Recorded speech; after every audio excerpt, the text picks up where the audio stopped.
Queridos irmãos e irmãs, está no ar Fé em Debate.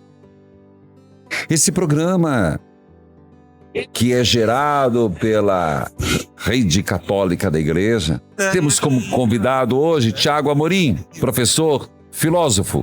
Seja bem-vindo, Tiago Amorim. Padre, obrigado mais uma vez pelo convite, por poder estar aqui. Um prazer imenso. Nós nos encontramos aqui para alguns programas. E como é que você se sente com esse trabalho de evangelização nos meios de comunicação? Olha, Padre, é uma alegria porque a gente tem trabalhado já há alguns anos, né? Tentando difundir essas coisas que a gente, que eu acredito particularmente fazerem bem para as pessoas.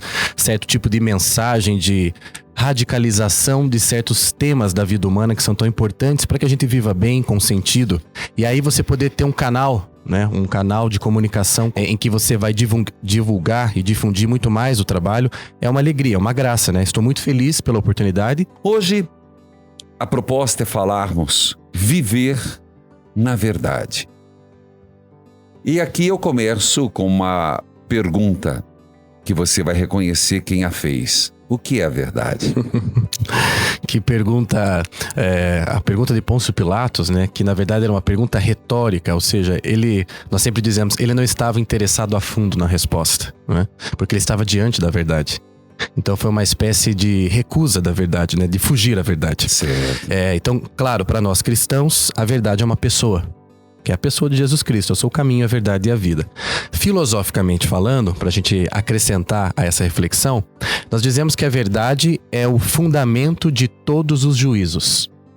É o fundamento válido, ou seja, tudo aquilo. O que é um juízo? Quando você fala algo, por exemplo, tal coisa está certa, isso aconteceu comigo, e você sente que o fundo daquela afirmação é verdadeiro. Quer dizer, uma oposição à mentira.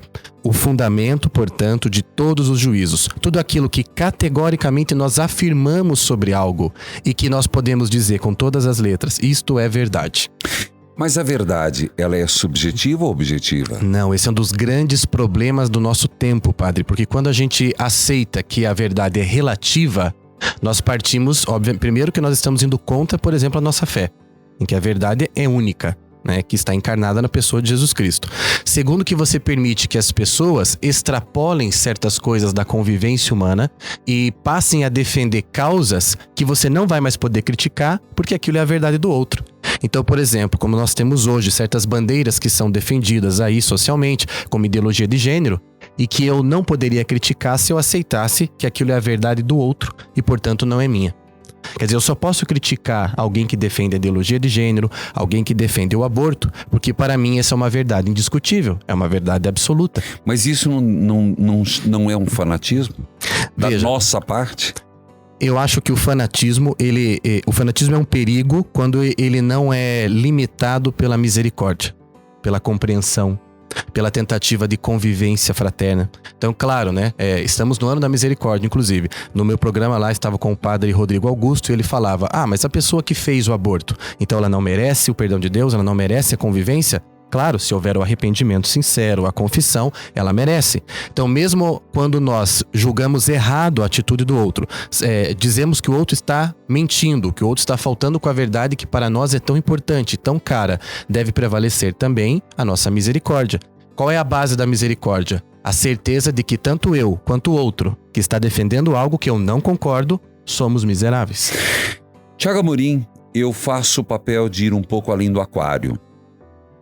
A partir do momento que eu estabeleço para todos que Jesus Cristo é a verdade, eu não estou impondo uma verdade e ela não se torna relativa na medida em que existe a verdade islâmica, a verdade cristã, a verdade hinduísta, a verdade etc, etc, etc. Existe um livro, padre, que se chama A Unidade Transcendental das Religiões, de um autor chamado Chuon. Qual é a proposta do livro que eu acho que vale para a nossa conversa aqui hoje? As religiões, elas se unem num determinado ponto, que é aquele ponto mais alto. Qual é esse ponto mais alto? Todas têm uma visão da vida que a gente diz metafísica. Sim. Todas reconhecem que a vida humana, a nossa vida nesse planeta, ela não é apenas essa matéria que nós estamos aqui agora olhando e reconhecendo, sentindo, mas que existe um sentido por detrás disso infinito que sustenta toda essa vida.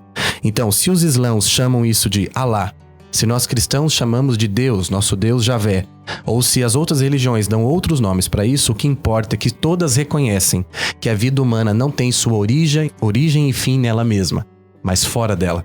Então, é uma mesma verdade.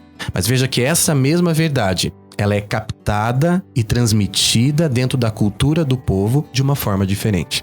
Pero, como fica Jesus Cristo? Aí, outro problema, né? Nós acrescentamos. Veja como é complexo discutir esse tipo de coisa. É porque eu quero chegar... nós estamos mais conceitual para depois chegar na verdade. Porque Exato. São Paulo falava de pregar aos pagãos, Jesus mandato. Sim. Então tem muita gente hoje, e eu cada vez mais conversando com os jovens, eles têm muitas essas perguntas. Por que vocês vêm nos ensinar uma verdade que não é minha? Entende? Entendo. Vejam, nós precisamos recuperar, talvez nós estejamos lamentando um pouco certas coisas que a gente vê no mundo e que a gente está saudosista em relação a outras épocas, porque nós não vemos mais causas apaixonadas. Causas apaixonadas não é a mesma coisa que radicalismo. Causa apaixonada é aquilo que me faz lutar por algo porque eu acredito naquilo, não em detrimento do outro, mas com o outro. Então eu considero a visão do outro, mas eu não posso deixar de abrir mão da minha. O que me faz cristão? O fato de eu acreditar que o cristianismo é a melhor religião. Se eu não acreditar nisso, como que eu posso ser cristão? Certo. Então é claro que o diálogo deve haver, a convivência pacífica, a coexistência, como se diz no ecumenismo. Porém, eu preciso, para ser um cristão, tal qual São Paulo apóstolo falava, é preciso que eu acredite apaixonadamente. Quando a gente é apaixonado por algo, a gente enxerga tudo desde aquele ponto. Desde aquela relação amorosa que a gente tem, ou desde a fé que a gente tem. Ser apaixonado é defender com unhas e dentes uma coisa. Só que defender com unhas e dentes uma coisa não exclui a visão do outro. Então é preciso que a gente tenha esse limite para não chegar no fanatismo, esse limite para não chegar no radicalismo. Entendi. Mas eu defenderei até a morte a minha perspectiva. É possível viver sempre na verdade? É possível, mas é difícil para nós humanos com a nossa finitude, né, Padre? Com os nossos mecanismos, e a gente começaria a entrar no outro âmbito do assunto, os nossos mecanismos de fuga da verdade, nossos mecanismos de mentira. As mentiras interiores. As pessoas sempre me perguntam, qual é a diferença entre mentira e falsidade, por exemplo, né? Me interessei. A mentira é aquilo que pontualmente você faz faltando com a verdade. Ah, Tiago, você foi à missa ontem? Fui, e eu não fui. Então eu acabei de mentir. Faltei com a verdade, faltei com aquele fundamento do juízo. O que é falsidade? A soma das mentiras. Quando nós estamos diante de uma pessoa falsa, nós estamos diante de alguém que recusou a verdade. Não é que ela mentiu pontualmente. Mentir pontualmente, todos nós mentimos, né? Como nós... Você que está me ouvindo sabe, né? Nós estamos aqui falando do português, claro. Você já deve ter mentido ontem, hoje, etc. Mentimos as mentiras pequenas e as grandes. Mas a falsidade é a soma dessas mentiras, que faz com que a minha vida não seja verdadeira. Entendi. Fernanda. Padre, sua bênção. Deus abençoe, minha filha. Você fala de onde? Eu falo de Araucária. Seja bem-vinda com a sua pergunta. Então, a minha pergunta é sobre a mentira, na verdade. Por favor. Se eu sei que alguém está mentindo e eu escondo isso, a culpa recai sobre mim também? Veja, teologicamente, acho que o padre pode te ajudar, Fernanda. Do ponto de vista da psicologia, da filosofia, ser conivente com a mentira é ruim, né? Porque ser conivente com uma mentira é um tipo de mentira. É como se você estivesse participando na falsidade do outro, na falta do outro. Quando nós amamos alguém, inclusive, nós temos o dever de ajudá-la a romper com a mentira. Isso também é bíblico, né? Que você deve chamar o outro num canto, deve reprimi-lo, deve aconselhá-lo. Então, se é um amigo seu, por exemplo, um familiar seu, você tem o dever para não faltar com a verdade, que é aquilo que você deseja para o outro. Porque você deseja a verdade para ele, você deseja para ele, porque a verdade é a mesma coisa que a felicidade, né? Uma vida plena, uma vida gozando de uma vida com sentido e contra a mentira. Então você tem esse dever moral de alertá-lo a não mentir. O mesmo vale do ponto de vista teológico, espiritual. a verdade vos libertará, disse nosso Senhor Jesus Cristo. Obrigado pela sua participação, Fernanda de Araucária. Nós temos aqui pergunta que veio de Juazeiro do Norte. Mas gostaria de provocar mais um pouquinho, Tiago Amorim. Você fez a distinção entre falsidade e mentira. Existe mentira branca? Veja, vou fazer uma analogia. Então você está de regime, né? Com muitas pessoas que estão nos ouvindo podem estar fazendo um regime agora, né? Não estão contentes com o seu corpo. E você, para quebrar o regime, você tem a possibilidade de comer um brigadeiro, por exemplo, mas tem a possibilidade de uma festa infantil e acabar com o buffet, né? Comer tudo que tem lá. Então, o que é mais grave? O buffet inteiro, claro. Ele vai estragar muito mais o seu regime, né? Mas o brigadeiro também não vai ser bom. Porém, vai ser um mal pequeno. De mal pequeno em mal pequeno, a gente chega nos maiores males. Porque ninguém dá anuência ao mal de uma vez só. Você dá anuência aos poucos. Então você aceita uma pequena mentira ali, uma pequena mentira lá. E na soma dessas pequenas mentiras, você começa a aceitar maiores mentiras. Então a mentira branca, não, ela não existe. Apesar de, veja só, o islamismo, já que estamos falando de unidade de religiões, o islamismo prevê que há situações que é digno que você minta, é permitido inclusive. Quer ver um exemplo? O sujeito é escravo de um senhor e o senhor pergunta para ele se ele o ama. E o escravo que está lá algemado, sendo açoitado, diz sim, eu amo. Ele está mentindo. Mas essa mentira não conta para os seus pecados, entende? Então o islamismo tem essa visão, por exemplo. Agora nós temos que cuidar, né, com as pequenas, porque ninguém começa fazendo as grandes mentiras. Muito bem. Tenho 15 anos, sou de Juazeiro do Norte. Quais as principais etapas para vivenciarmos a verdade? Quem mandou foi o Paulo Antônio. A primeira delas, Paulo, é você confessar para si mesmo que você mente. Você precisa primeiro... O método filosófico de Santo Agostinho é o método da confissão da verdade. Então, eu quero viver na verdade. Então, você vai começar confessando as mentiras. Confessando que você, como pessoa miserável, portanto necessitada de Deus, necessitada da verdade, você falta com ela todos os dias. Então, a consciência da sua finitude, da sua pequenez, de que se a oportunidade surgir, é possível que você minta de novo, de novo e de novo. A consciência disso é que te tornará maduro para amar a verdade. Nós não podemos amar a verdade em abstrato, ou, por exemplo, participar, seja de um retiro, seja de terapia, seja do que for, e dizer para si mesmo, eu não mentirei mais. Essas promessas que são problemáticas, né? Essas promessas que não condizem com a verdade interior, porque a gente sabe que vai cair de novo, de novo, de novo. Então eu começaria com essa confissão das próprias mentiras. Quais são as situações, Paulo, em que você mais mente? Quais são as oportunidades em que você mais cai, que mais repete o erro da mentira, o desvio da mentira? Confesse para si mesmo e depois estabeleça para si, né, com a ajuda de um padre, de um terapeuta, estabeleça quais são as causas disso. Por que essas oportunidades e essas situações para você são tão difíceis de serem vividas na verdade? Você pode participar e interagir conosco. E uma pergunta que já veio e diz o seguinte: a mentira é a única oposição à verdade? Digamos que ela é a inimiga direta, mas existem outras inimigas, né? Então, por exemplo, a ilusão. A ilusão a respeito de si mesmo. Sabe aquelas pessoas que passam 20 anos vivendo um tipo de vida e depois percebem que não deveriam ter feito aquilo? Então, por exemplo, é muito comum você ver, eu que gosto muito de gastronomia, de cozinha, eu às vezes estudo biografias de cozinheiros, eu gosto de cozinhar, viu, padre? Ah, que bom! E às vezes o que eu percebo lá... Ainda não temos um programa Ana Maria Braga aqui na TV, mas quando tiver, vamos chamar você. Pode chamar. E aí o que a gente percebe? Os maiores chefes de cozinha do Brasil eram outras coisas antes de serem chefes de cozinha. Eles viveram outras profissões, inclusive, até seus 30 anos de idade, 35 anos de idade. E aí todos dizem, eu estava errado sobre mim mesmo.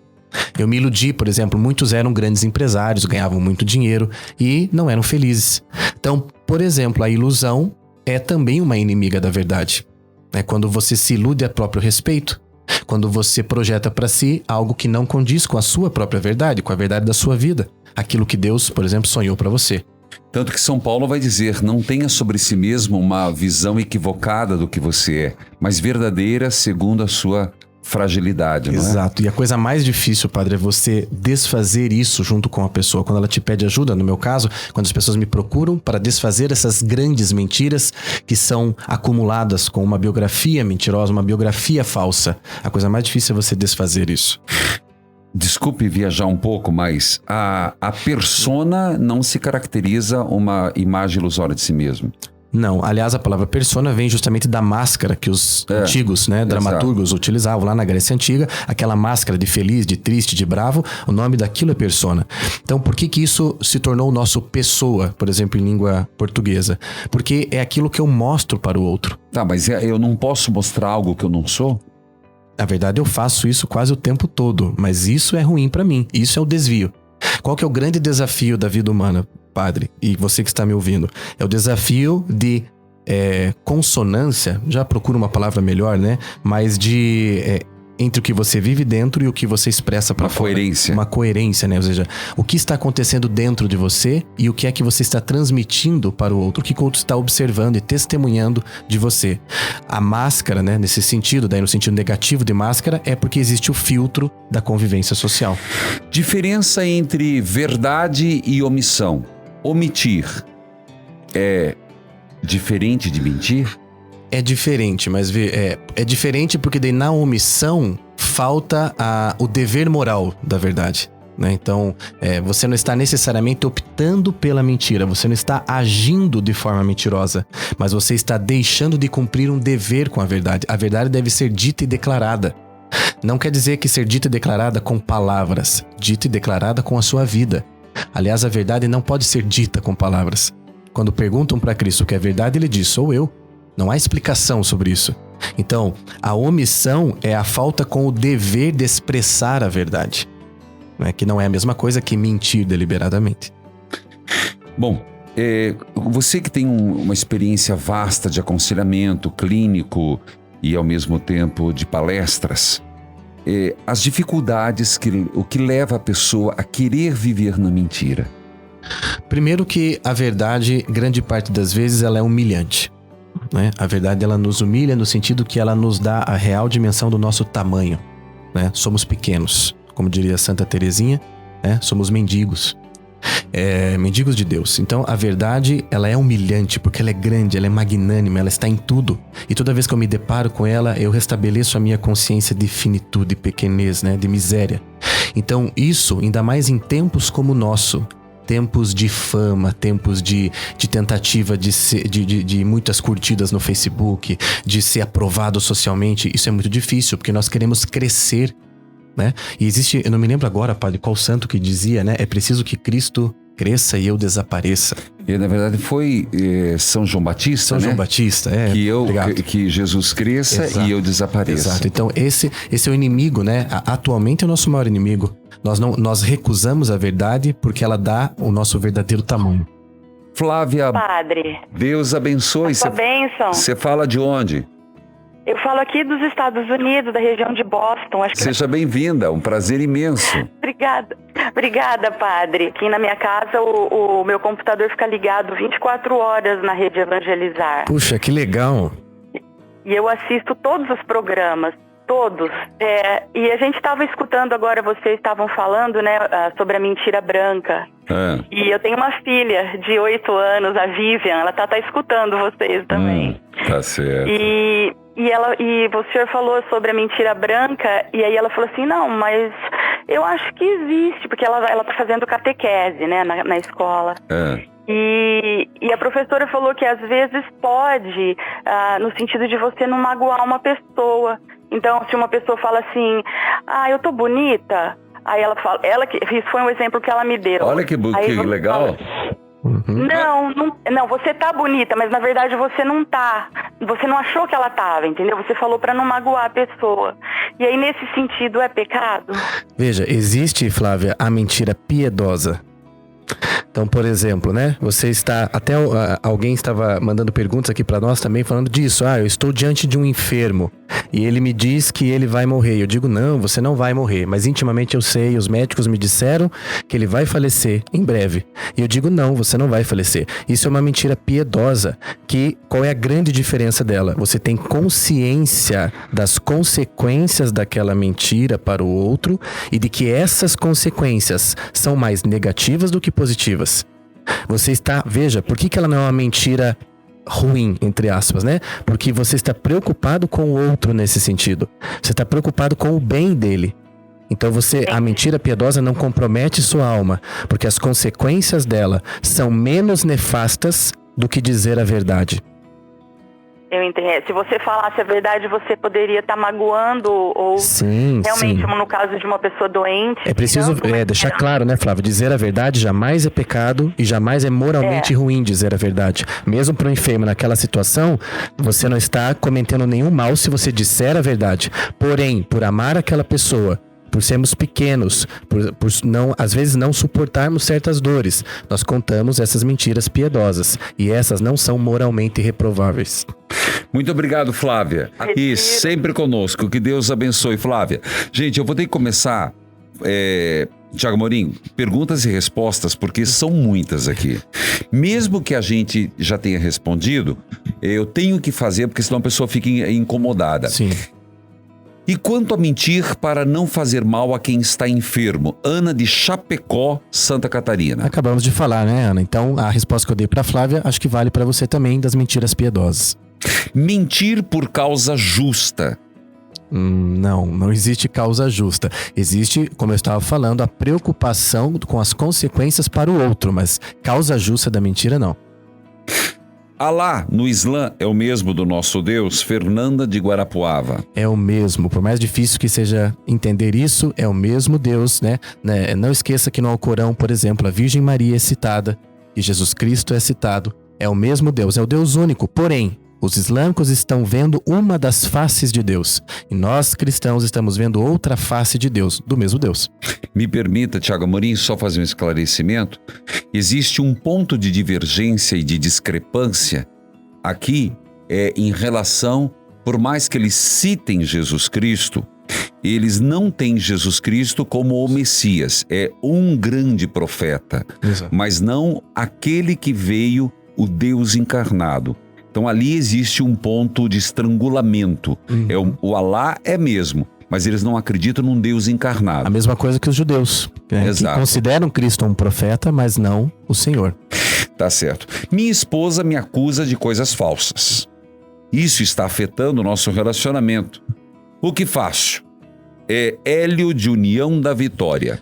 Hélio, o que precisa, especialmente se tratando de um casal, vocês precisam sentar, vocês precisam de ajuda, se for necessário, de um terceiro que se envolva, um sacerdote, um terapeuta, um amigo, e vocês precisam estabelecer que a verdade está no centro da relação. É preciso, veja, qual é o pressuposto da boa convivência? O amor à verdade. Esse é o pressuposto. Seja entre dois amigos, seja num casamento, os dois envolvidos amam a verdade. Se ela está fazendo essas falsas acusações, se elas são realmente falsas, Hélio, você precisa dizer isso para ela e o quanto isso está minando a relação. Isso tem que ficar muito claro. E aí nós temos que perguntar para ela por que ela está fazendo as falsas acusações. Qual é a origem dentro dela desse falso juízo? Mas é preciso lembrar, toda relação só pode ser duradoura se houver amor à verdade de ambas as partes. A Ana Feitosa, ela é de Fortaleza, está acompanhando pela Rádio Dom Bosco. Meu abraço à Rádio Dom Bosco. Queridíssima família salesiana, estou acompanhando, mas eu não compreendi muito bem aceitar a verdade do outro. Pode esclarecer melhor? Claro. Veja, eu tenho amigos, por exemplo, que são de outras religiões, né? Eu tenho amigos que são cristãos, mas não são católicos. Então, eu aceito a perspectiva do outro, porém eu não legitimo a perspectiva dele. Se ele perguntar para mim, Thiago, você acha que eu estou errado? Eu direi sim, eu acho que você está errado, eu acho que você deveria ser católico, porque eu sou apaixonado pela minha fé. Mas veja, isso não impede a minha convivência com ele. Eu parto do pressuposto de que ele tem direito a viver a verdade na perspectiva dele. Porém, eu tenho o direito de dizer que ele está errado. Vou às perguntas e respostas. Confessar os pecados só dizendo que fez algo grave, que não tenho coragem de falar para o padre, essa confissão vale? Pode ser considerada uma mentira? Posso responder? Deve, padre. Não é uma questão de ser mentira, é uma questão de não validade. Precisa ter coragem, o exercício da humildade, de sinceridade diante de Deus e de si mesmo. O grande problema não é um padre. Acredite, o grande problema é admitir a verdade para si mesmo. Eu fiz isso. Eu estou respondendo como padre que confessa, que atende confissões, e como penitente que confessa. O maior problema não é Deus nem o padre. É a verdade que a gente foge. Então, não respondendo, não vale a confissão. Porque faltou com a verdade. Tenho 19 anos e tenho a sensação que minha vida é uma mentira. Me envolvi com um homem casado e tenho mentido para mim mesma. Sou muito fraca. Como sair da mentira? Uma filha de Deus. Olha, pulverizar essa mentira, primeiro, vai exigir de você que você confesse para si mesma por que você aceitou essa situação. Por que você aceitou fazer parte disso, que já não é apenas uma mentira, mas já se tornou uma falsidade. Eu falava no começo do programa, é uma soma de mentiras, Porque quem está numa situação dessa não conta uma mentira, conta muitas para manter a situação. Então já é uma situação de falsidade, por isso o teu sentimento de uma vida mentirosa. Então, para que você extirpe isso, para que você pulverize isso, e que vai ser muito doloroso com certeza, você precisa dizer para si mesmo por que você aceitou esse tipo de vida. Por que você aceitou estar nessa condição? Como agir quando pessoas invejosas inventam mentiras a nosso respeito? Já perdi amizade por causa disso. Ao Eide, que nos acompanha agora em Juiz de Fora. Olha que interessante. O fundo da inveja é mentira. Porque na inveja eu não quero que o outro tenha uma virtude que eu não tenho. Eu não quero que ele seja melhor do que eu em alguma coisa. Então veja, quem está invejando está mentindo para si mesmo. Então a melhor forma, claro, existe a maneira mais piedosa de agir em relação a isso, a maneira mais cristã de reagir em relação a isso, mas eu diria para você não alimentar isso dentro de você. Não alimentar ódio, não alimentar rancor, pelas pessoas que têm inveja, mas então, se for possível, se afastar. Não amo mais meu marido. Não suporte nem que ele me toque, mas continuamos juntos. Estou na mentira? Está na mentira e mais, É aquele tipo de mentira que cria o inferno existencial. Inferno é uma palavra que significa inferior. Todos nós provamos um pouco do inferno aqui na vida, porque todos nós, às vezes, passamos por momentos que estão indignos da vida humana, em que nós estamos abaixo do que merecemos viver.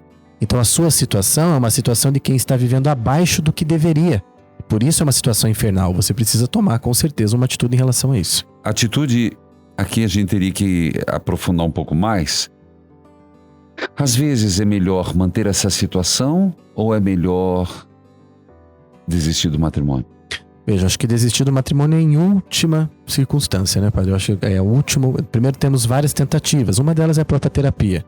É você procurar alguém que possa te ajudar a entender por que você está com esse sentimento em relação ao seu marido. Ele pode ser responsável por isso, como pode não ser responsável por isso. Então, romper com o matrimônio e depois se envolver com outro homem pode lá na frente gerar o mesmo tipo de sentimento. Então eu diria para você para ter muita calma agora e buscar ajuda. Uma pergunta. Se marido ou mulher trai seu cônjuge, se arrepende, confessa, vai no sacerdote, mas volta a repetir traição, mas agora não conta mais para o cônjuge para não magoar. Omitir esta verdade é mentira? Eu colocaria esse tipo de omissão nas mentiras piedosas. Eu acho que se você realmente está arrependido e você fez uma confissão verdadeira, eu, pensando no matrimônio e no futuro da relação, não vejo como um mal você não dizer isso para sua esposa. Eu acho que você não entendeu. Eu entendi seu raciocínio. Eu não entendi a pergunta. Não, tá certo.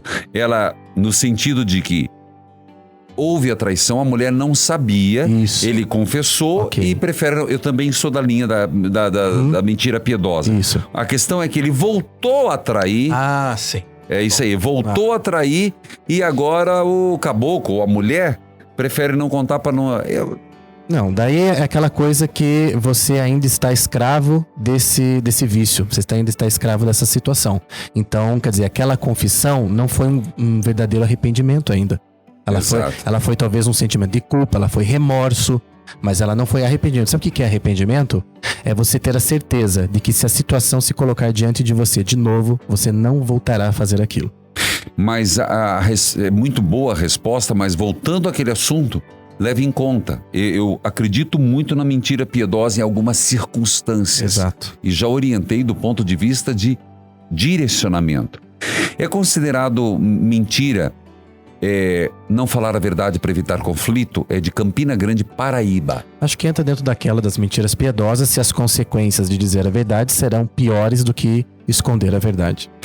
Bom, nós estamos terminando. Thiago Amorim, eu quero agradecer muito a você. E eu também. Pela sua prontidão, pela sua clareza de ideias, pela contribuição que você está dando, não só a esse programa, mas toda a obra Evangelizar é Preciso. Muito obrigado porque para mim é sempre muito bom estar aqui com o senhor e poder falar sobre essas coisas. Queridos filhos e filhas, pessoas como o Thiago Amorim vêm somar, e tantos outros que surgem, com temas tão importantes. Seja fiel na sua doação, indique novos associados, porque evangelizar é preciso.